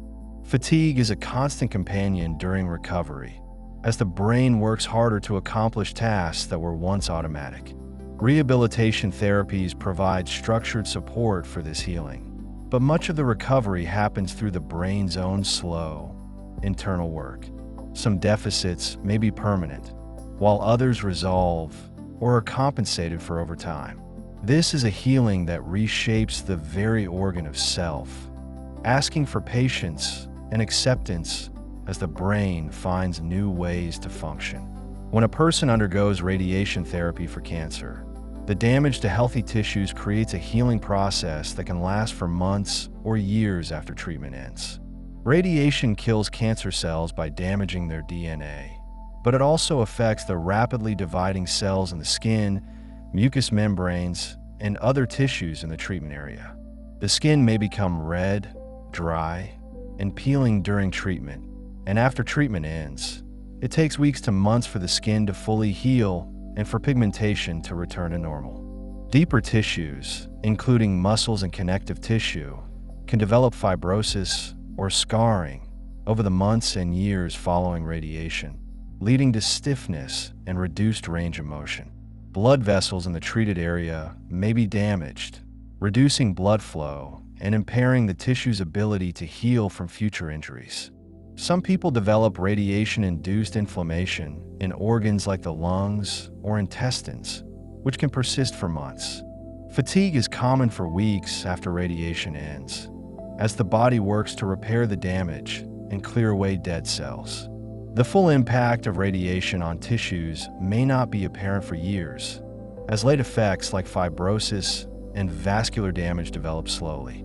This is a healing that is incomplete and ongoing, a reminder that treatments that save lives also leave lasting marks.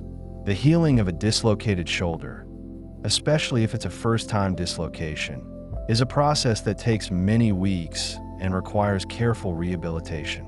When the shoulder dislocates, the ball of the upper arm bone pops out of the socket, often tearing the labrum, a ring of cartilage that deepens the socket and stretching or tearing the ligaments that stabilize the joint. Once the shoulder is put back in place, the soft tissues begin to heal, but this process is slow. The labrum, if torn, may not heal completely on its own, as cartilage has a limited blood supply. The ligaments and joint capsule, stretched by the dislocation, must tighten and scar down over several weeks, a process that requires immobilization followed by careful, progressive strengthening. The muscles around the shoulder, particularly the rotator cuff, must be strengthened to compensate for any lingering instability. Many people find that their shoulder feels vulnerable or loose for months after a dislocation, and without proper rehabilitation, the risk of redislocation is high. Full recovery, including the return of strength and confidence in the shoulder, can take 3 to 6 months or longer. This is a healing that requires both time and effort, as the body and the person work together to restabilize the joint. The body's response to severe dehydration follows its own unhurried timeline, even after fluids are restored. When cells have been depleted of water, their internal machinery requires time to recalibrate. The kidneys must gradually restore their filtering balance. The blood must slowly return to its proper consistency, and the delicate electrolyte balance must be carefully rebuilt. This process can take several days, during which fatigue lingers and clarity returns in gentle waves. The body moves cautiously, ensuring that each system stabilizes before the next adjustment begins. It is a slow dance of restoration, performed with the wisdom of millions of years of evolution. When someone recovers from a severe case of shingles, the viral damage to nerve pathways can leave behind a condition called postherpetic neuralgia. The pain can persist for months or even years after the rash has faded. The nerves, inflamed and sensitized by the virus, must slowly calm their overactive signaling. Myelin sheaths must be repaired, inflammatory molecules must be cleared away, and the nervous system must learn to quiet its alarm. This process unfolds over many months, requiring patience and gentle care. The body works steadily to restore peace to pathways that have been disrupted, one quiet repair at a time. The healing of a perforated bowel, whether from disease or injury, is a profoundly slow process. After surgical repair, the intestinal tissue must seal itself, layer by layer. The delicate lining must regenerate, the muscular wall must knit together, and the surrounding tissues must resolve any inflammation or infection. This can take many weeks, during which the digestive system must be rested and gradually reintroduced to its work. The body approaches this repair with extreme caution, knowing that the integrity of the digestive tract is essential to survival. Each cell works quietly, each layer heals in its own time, and the whole system gradually returns to function. When a person suffers from chronic obstructive pulmonary disease, the damage to lung tissue accumulates over years. The tiny air sacs, once elastic and efficient, become stiff and damaged. While the disease itself may be slowed or stabilized, the healing of existing damage is extremely limited. The body can reduce inflammation, improve remaining function, and adapt to new breathing patterns, but the regeneration of destroyed alveoli is minimal. This reality unfolds over months and years, a slow acceptance and adaptation rather than a return to former capacity. The body does what it can, optimizing what remains, working within the constraints of what has been lost. The recovery from a major abdominal surgery, such as a bowel resection or organ removal, extends far beyond the visible healing of the incision. Inside, the body must reorganize its entire abdominal landscape. Tissues that were separated must reconnect, blood vessels must reroute, and the peritoneum, the delicate lining of the abdominal cavity, must heal and resettle. Adhesions may form as part of this process, bands of scar tissue that connect surfaces that were once separate. This internal remodeling takes many months, during which sensations of tightness, pulling, or discomfort may come and go. The body is reshaping its interior architecture, a slow and intricate process hidden from view. When someone recovers from a severe asthma exacerbation, the airways remain sensitive and inflamed for weeks afterward. The smooth muscle that lines the bronchial tubes has been in spasm, the lining has swelled, and excess mucus has accumulated. Even after breathing returns to normal, the airways must slowly calm and repair. Inflammation must subside, the muscle must relax, and the lining must restore its healthy barrier function. This process can take 2 to 4 weeks, during which the person remains vulnerable to triggers and must move gently through their days. The lungs are healing quietly, restoring their resilience breath by breath. The healing of a fractured pelvis is one of the slowest and most complex bone repairs the body undertakes. The pelvis is a ring structure, and fractures often involve multiple breaks. The bones must align and fuse while bearing the weight and movement of the entire body. Blood supply to the area is rich, but the mechanical demands are constant. Full healing can take 3 to 6 months, and complete remodeling may continue for a year or more. During this time, the person must move carefully, allowing the bone to knit without disruption. The body works tirelessly, laying down new bone in a careful, patient process that cannot be rushed. When a person experiences a severe allergic reaction, the body's immune system has launched an overwhelming response. After the immediate danger has passed, the system must slowly return to baseline. Histamine levels must drop, blood vessels must regain their normal permeability, and the immune cells must stand down from their heightened state. This process can take several days, during which fatigue and lingering symptoms may persist. The body is recalibrating its defenses, ensuring that the alarm has truly passed before fully relaxing.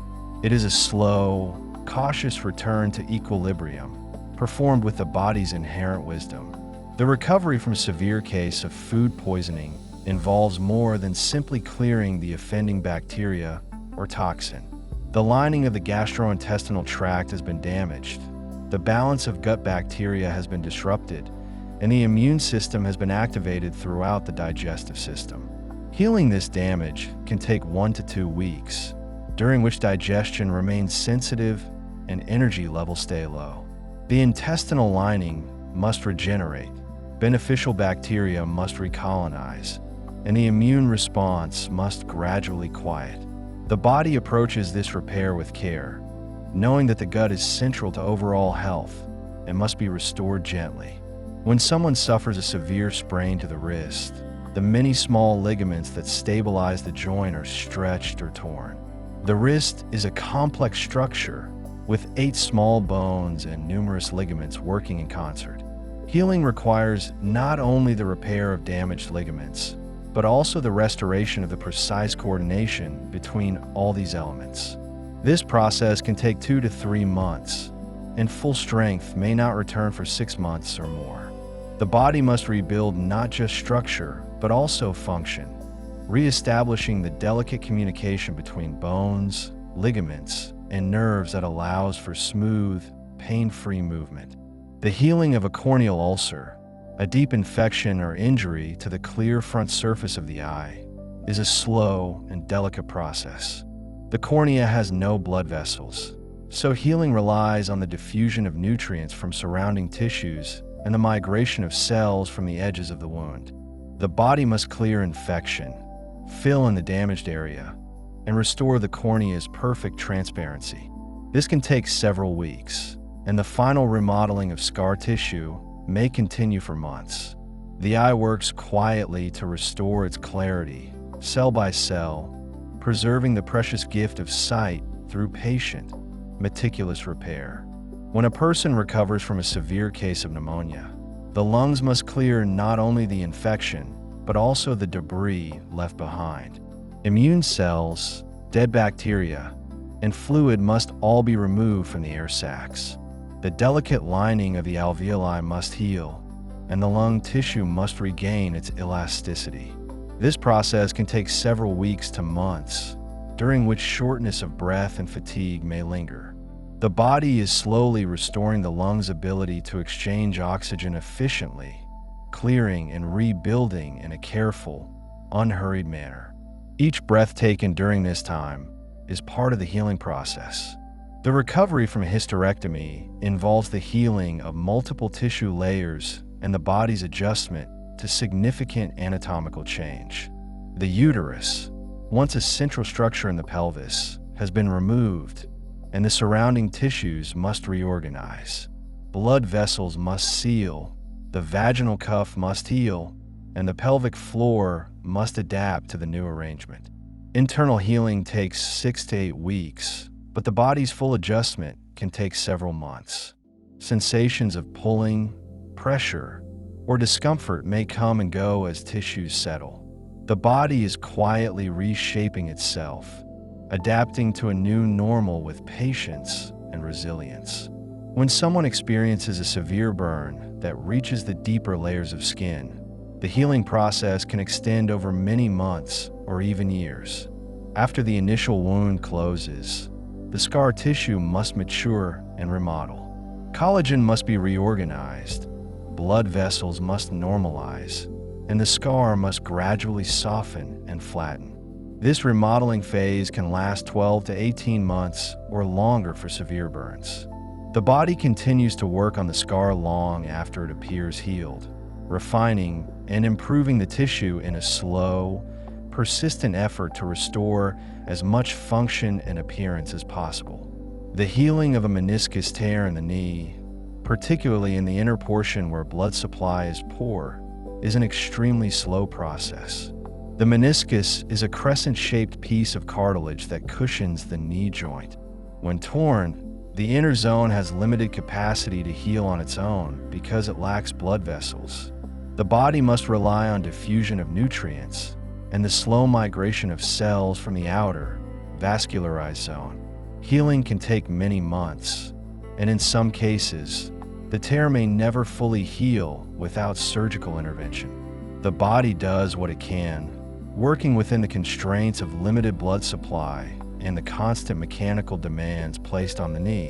When a person recovers from a severe concussion, the brain must slowly restore its chemical balance and repair any cellular damage.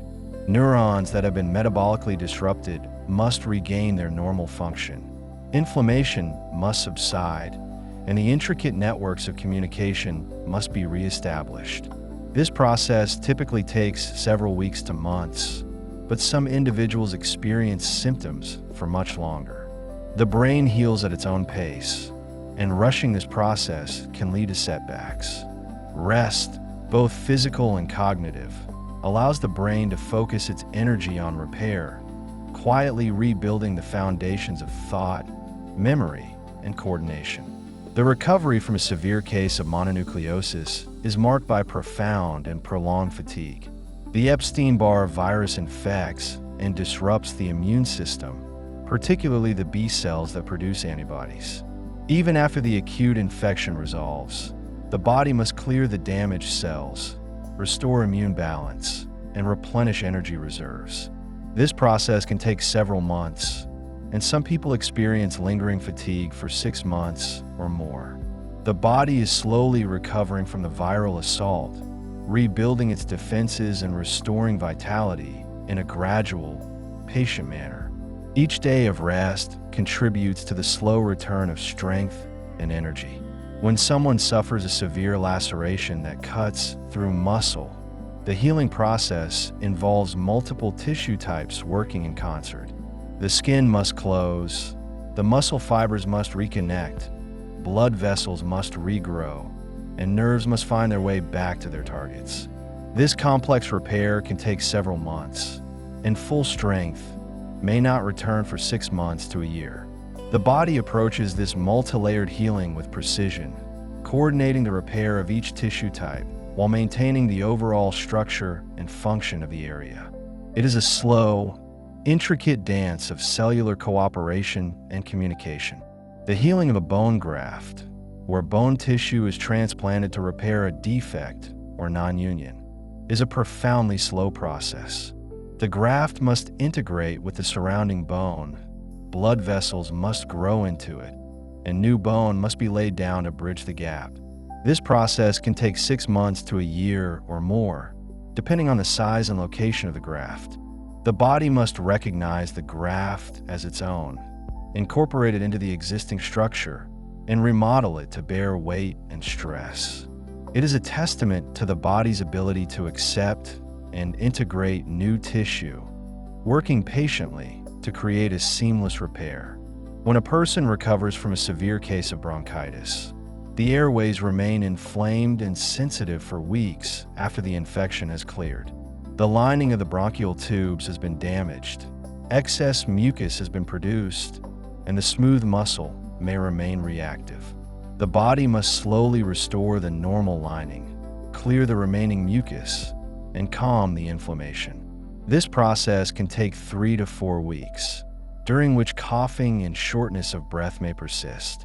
The lungs are quietly healing, restoring their resilience and function breath by breath, in a slow and steady progression toward health. The recovery from a severe ankle fracture, particularly one that involves the joint surface, is a long and careful process. The bones must heal, the ligaments must regain their strength, and the joint must restore its smooth, coordinated movement. Cartilage damage, if present, adds another layer of complexity, as cartilage heals very slowly and incompletely. Full recovery can take 6 months to a year, and some degree of stiffness or discomfort may persist indefinitely. The body works to restore as much function as possible, balancing stability with mobility and adapting to any permanent changes in the joint structure. When someone experiences a severe episode of vertigo due to inner ear damage, the recovery involves the brain's slow adaptation to altered sensory input. The vestibular system, which controls balance, sends signals that no longer match the input from the eyes and body. The brain must gradually recalibrate, learning to trust the new signals or compensate for the discrepancy. This process, called vestibular compensation, can take several weeks to months. The body is slowly retraining its sense of balance, building new neural pathways, and adjusting its perception of space and movement. It is a quiet, persistent effort that unfolds in the background of daily life. The healing of a severe pressure ulcer, especially one that reaches deep in a muscle or bone, is one of the slowest wound healing processes. The tissue has been deprived of blood flow, and layers of skin, fat, and muscle may have died. The body must remove all the dead tissue, fight any infection, and gradually fill the wound from the bottom up with new tissue. This can take many months, and the wound must be protected from further pressure throughout the healing process. The body approaches this repair with determination, slowly rebuilding layer after layer, in a process that requires patience, care, and time. When a person recovers from a severe case of the flu, the immune system remains activated and depleted for weeks afterward. The body has mobilized vast resources to fight the virus, and now it must restore balance. White blood cell populations must normalize, inflammatory molecules must be cleared, and energy reserves must be replenished. This recovery phase can take 2 to 3 weeks or longer, during which fatigue and weakness persist. The body is quietly recovering from the intense battle it has fought, restoring its defenses and vitality in a slow, steady progression toward full health. The recovery from a rotator cuff repair surgery is a prolonged process that unfolds in careful stages. After the tendon is surgically reattached to the bone, it must heal and integrate with the bone surface. This initial healing takes 6 to 12 weeks, during which the arm must be protected and movement restricted. Then begins the slow process of regaining strength and range of motion, which can take 6 months to a year. The body must not only heal the surgical repair, but also rebuild the coordination and strength of the entire shoulder complex. It is a patient, gradual return of function, requiring time and careful rehabilitation. When someone suffers a severe strain to the hamstring muscles, the healing process can be surprisingly slow. The hamstrings are large, powerful muscles that are constantly engaged in walking, standing, and sitting. A severe strain involves tearing of muscle fibers and the surrounding connective tissue. The body must repair these tears, clear the damaged tissue, and rebuild the muscle's strength and flexibility. This process can take 2 to 3 months or longer, and there is a significant risk of re-injury if activity is resumed too quickly. The body works patiently to restore the muscle, but it requires rest and gradual reintroduction of load to heal properly. The healing of a bone bruise, which is actually a microfracture within the bone, is a slow and often overlooked process. Unlike a visible bruise on the skin, a bone bruise involves bleeding and swelling within the rigid structure of the bone itself. The body must clear this blood, repair the tiny fractures, and restore the bone's normal architecture. This process can take several months, during which pain and tenderness persist.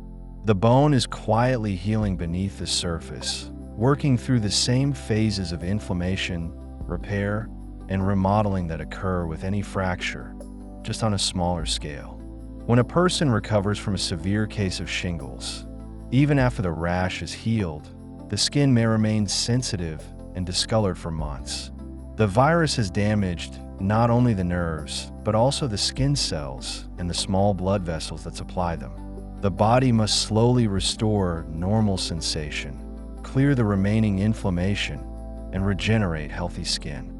This process can take several months, and in some cases, the skin may never fully return to its previous state. The body works quietly to restore what it can, adapting to the changes and building resilience in the affected area.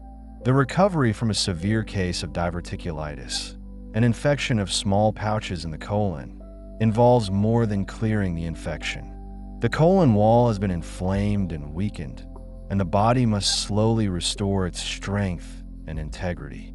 The immune response must quiet, the damaged tissue must heal, and the digestive system must gradually return to normal function. This process can take several weeks to months, during which diet must be carefully managed and the colon protected from further stress. The body approaches this repair with caution, knowing that the colon's health is essential to overall well-being. When someone experiences a severe sprain to the thumb, the small ligaments that stabilize this crucial joint are damaged. The thumb is essential for gripping and fine motor tasks, and its healing requires both stability and eventual mobility.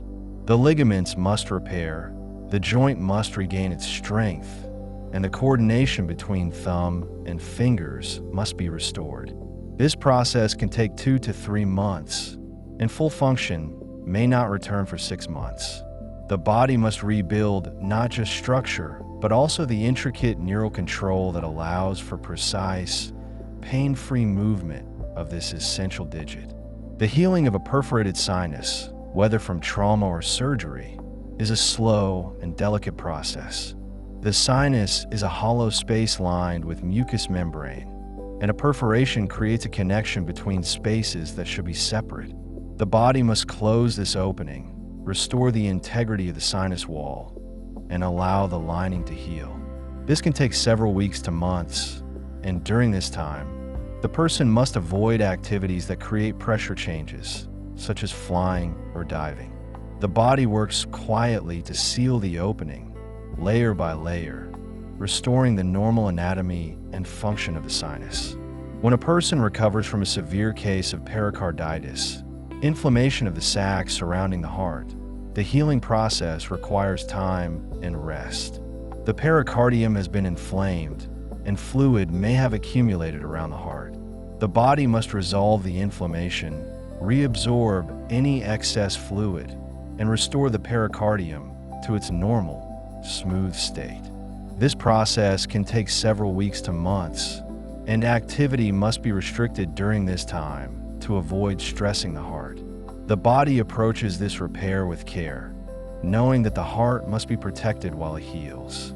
The recovery from a severe case of plantar fasciitis, inflammation of the thick band of tissue on the bottom of the foot, is notoriously slow. The plantar fascia is under constant stress with every step, making rest difficult. The body must reduce inflammation, repair micro tears in the fascia, and restore its strength and flexibility. This process can take many months, and in some cases, symptoms persist for a year or more. The body works patiently to heal this overused tissue, but the constant mechanical demands make progress slow and sometimes frustrating. When someone suffers a severe laceration to the scalp, the wound may bleed profusely, but often heals relatively well due to the rich blood supply. However, if the injury damages the underlying skull or the tissues between skin and bone, healing becomes more complex. The body must repair multiple layers, ensure that no infection develops, and restore the protective covering of the skull. This process can take several weeks, and the area may remain tender and sensitive for months. The body works to restore both protection and sensation to this vulnerable area, layer by patient layer. The healing of a fractured clavicle or collarbone is a process that the body manages with remarkable efficiency, yet it still takes time.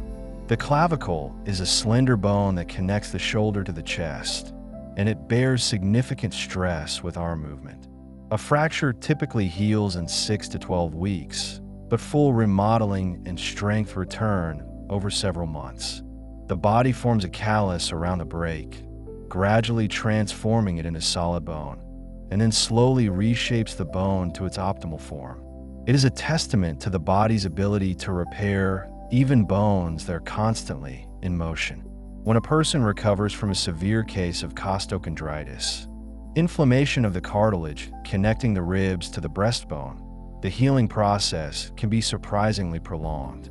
The cartilage has been inflamed, and the area is aggravated by every breath, cough, and movement of the upper body. The body must reduce inflammation and allow the cartilage to heal, but the constant mechanical stress makes this difficult. Recovery can take several weeks to months, and in some cases, symptoms persist longer. The body works patiently to calm the inflammation and restore pain-free breathing and movement. The recovery from severe muscle contusion or deep bruise involves more than the visible discoloration. The muscle fibers have been crushed, blood vessels have ruptured, and swelling has accumulated within the muscle. The body must clear the blood and damaged tissue, repair the muscle fibers, and restore normal function. This process can take several weeks, and during this time, the muscle is vulnerable to further injury. The body approaches this repair with care, gradually rebuilding the muscle's strength and flexibility while clearing away the remnants of the injury. When someone experiences a severe case of tendonitis in the elbow, commonly known as tennis elbow or golfer's elbow, the healing process is slow and often frustrating. The tendon has been overused and has developed micro tears and inflammation. The body must reduce inflammation, repair the damaged tendon fibers, and restore the tendon strength.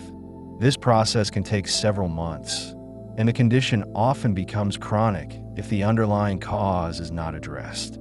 The body works to heal the tendon, but the constant use of the arm makes rest and recovery challenging. The healing of a severe corneal abrasion, a scratch on the surface of the eye, is usually quick for superficial injuries, but deeper abrasions take longer. The cornea must regenerate its multiple layers, each with specific cell types and functions. The body must also ensure that healing occurs without scarring, which could impair vision. This process can take several days to weeks, depending on the depth of the injury.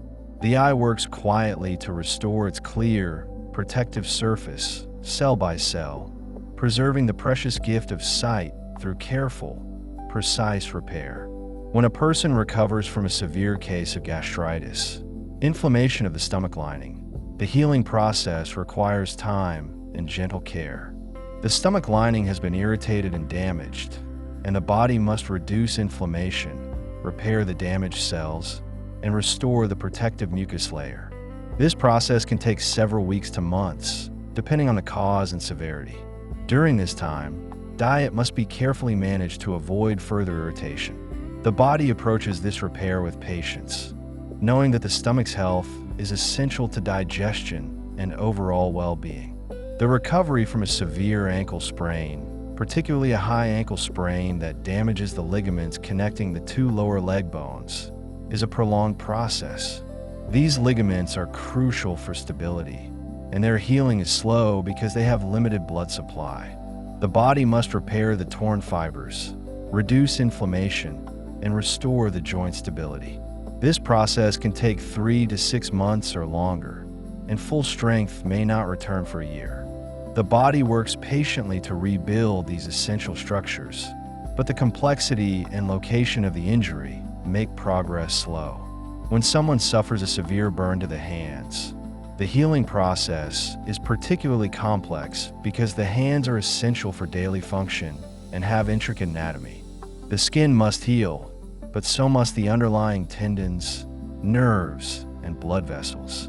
Scar tissue can form and contract, limiting movement and sensation. The body must heal multiple tissue types while maintaining as much function as possible. This process can take many months, and rehabilitation is essential to preserve hand function. The body works tirelessly to restore what it can, adapting and compensating where full recovery is not possible. The healing of a stress fracture in the foot, a tiny crack in the bone caused by repetitive impact, is a slow and often invisible process. The fracture may not show up on initial x-rays, and the pain may be dismissed as a minor injury. But the body knows the truth and begins its quiet work of repair. New bone must be laid down around the fracture, and the area must be protected from further stress. This process takes 6 to 8 weeks or longer, and returning to activity too soon can lead to a complete fracture. The body asks for patience, working steadily to restore the bone's integrity. When a person recovers from a severe case of laryngitis, the vocal cords have been inflamed and strained. The delicate tissues must heal, inflammation must subside, and normal voice production must be restored. This process can take 1 to 2 weeks, but if the vocal cords have been severely damaged or overused, recovery can take longer. The body approaches this repair with care, knowing that the voice is a precious tool for communication and expression. Rest is essential, allowing the vocal cords to heal without further strain. The recovery from a severe case of sciatica, nerve pain radiating down the leg, can be a long and uncertain journey. The sciatic nerve has been compressed or irritated, often by a herniated disc or bone spur. The body must reduce inflammation, relieve the pressure on the nerve, and allow the nerve to heal. This process can take several weeks to months, and in some cases, symptoms persist longer. The body works to restore normal nerve function, but the healing of nerve tissue is slow, and the path to recovery is not always straightforward. When someone experiences a severe case of bursitis, inflammation of the small fluid-filled sacs that cushion joints, the healing process requires rest and time. The bursa has become inflamed and swollen, and the body must reduce inflammation and allow the bursa to return to its normal size and function. This process can take several weeks to months, depending on the severity and location. The body approaches this repair with patience, knowing that the bursa plays an important role in smooth, pain-free joint movement.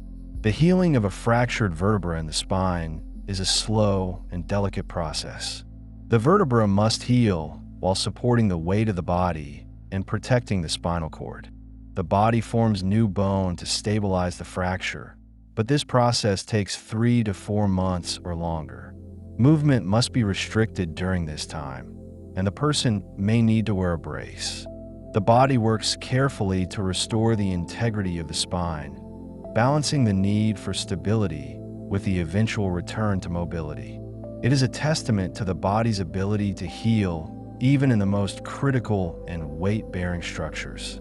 And now, as we reach the end of this gentle journey through the body's slow healing processes, let us take a moment to reflect on what we have learned. We have traveled through bones and skin, nerves and organs, exploring the quiet, patient work that unfolds within us whenever we are injured or ill. We have seen that healing is not a race, but a journey, one that the body undertakes with wisdom accumulated over millions of years of evolution. Each process we have explored, whether the knitting of a broken bone, the regeneration of damaged nerves, or the slow remodeling of scar tissue, reveals the same truth. The body knows how to heal itself, and it does so at its own pace. It cannot be rushed, cannot be forced, cannot be hurried along by our impatience or anxiety. It asks only for time, rest, and the gentle support of our care and attention. There is something deeply comforting in this knowledge. In a world that often moves too fast, that demands instant results and immediate gratification, the body's healing processes remind us of the value of patience. They teach us that some things cannot be hurried, that some transformations require time to unfold, and that waiting is not a sign of weakness, but a necessary part of growth and recovery. As you lie here now, perhaps feeling the weight of your own body, the gentle rhythm of your breath, the quiet beating of your heart, you can trust that your body is always working on your behalf. Even now, in this moment of rest, cells are dividing, tissues are repairing, and systems are recalibrating. You do not need to direct this work or worry about it. It happens without your conscious effort, guided by the ancient wisdom encoded in every cell. If you are healing from an injury or illness, know that your body is doing everything it can. It is working tirelessly, day and night, to restore you to health. It may take weeks or months, and there may be setbacks along the way, but the work continues. Your job is simply to rest, to nourish yourself, to be patient and kind with yourself as the healing unfolds. And if you're not currently healing from a specific injury, know that your body is still engaged in constant maintenance and repair. Every day, it replaces old cells with new ones, clears away waste and damage, and maintains the delicate balance that keeps you alive and well. It is a quiet, persistent effort that deserves our gratitude and respect. As you drift towards sleep or simply rest in this quiet moment, let yourself feel held by the knowledge that your body is wise and capable. It has carried you through every moment of your life, and it will continue to do so. It asks only for your patience, your care, and your trust in its ability to heal and renew itself. There are many more stories to explore, many more wonders of the human body and the natural world to discover. If you find yourself still awake, know that more journeys await, more gentle explorations of science and nature that can accompany you through the quiet hours of the night. But for now, in this moment, you have learned enough. You have traveled far, and it is time to rest. Let your breath slow and deepen. Let your muscles soften and release. Let your mind drift gently, like a leaf floating on a calm stream, carried along by the current without effort or struggle. You are safe. You are whole. You are exactly where you need to be. And so, with gratitude for your time and attention, with respect for your body's wisdom and resilience, and with hope for your continued health and well-being, I wish you a peaceful rest. May your sleep be deep and restorative. May your dreams be gentle, and may you wake refreshed, knowing that your body is always working quietly on your behalf, healing and renewing itself in its own perfect time. Good night.